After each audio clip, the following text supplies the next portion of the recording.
एक बार की बात है, एक छोटे से राज्य में एक बुद्धिमान और न्यायप्रिय राजा रहता था। राजा अपनी प्रजा से प्रेम करता था क्योंकि वह निष्पक्षता और दयालुता से शासन करता था। एक दिन जब वह हलचल भरे बाजार से गुजर रहा था, उसने देखा कि एक छोटा लड़का अकेला बैठा था और उदास लग रहा था। चिंतित होकर राजा लड़के के पास आए और पूछा, मेरे बच्चे, तुम यहाँ अकेले क्यों बैठे हो? तुम्हें क्या परेशानी हो रही है?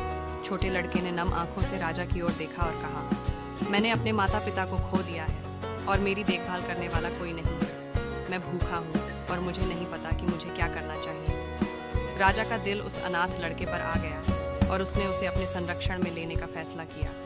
राजा ने लड़के को घर, शिक्षा और उसकी सभी आवश्यक देखभाल प्रदान की। जैसे जैसे साल बीतते गए, छोटा लड़का राजा की उदारता के लिए आभारी होकर एक अच्छा युवक बन गया। एक दिन राज्य को भयंकर सूखे का सामना करना पड़ा और फसलें सूख गईं। लोग पीड़ित थे और खाने के लिए पर्याप्त भोजन नहीं था। राजा, बुद्धिमान होने के कारण, जानता था कि उसे अपने लोगों की मदद के लिए एक समाधान खोजना होगा।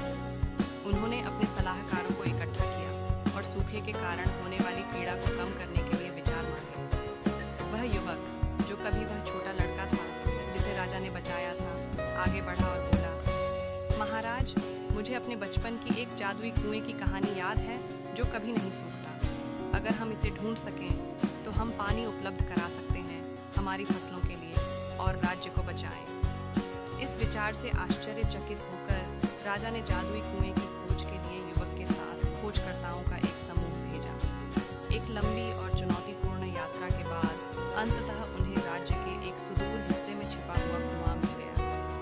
कुएं का पानी वास्तव में जादुई था और इसने फसलों को पुनर्जीवित कर दिया, जिससे सूखा समाप्त हो गया। राज्य एक बार फिर से तालाब खुला और लोग बुद्धिमान राजा और युवक के प्रयासों के लिए आभारी थे। कहानी का सार यह है कि दया और करुणा एक ऐसा बंधन बना सकती है जो जीवन भर बना रहता है। छोटे लड़के की मदद करने के राजा के कार्य ने न केवल लड़के का जीवन बदल दिया, बल्कि अंत में पूरे राज्य को लाभ पहुंचाया।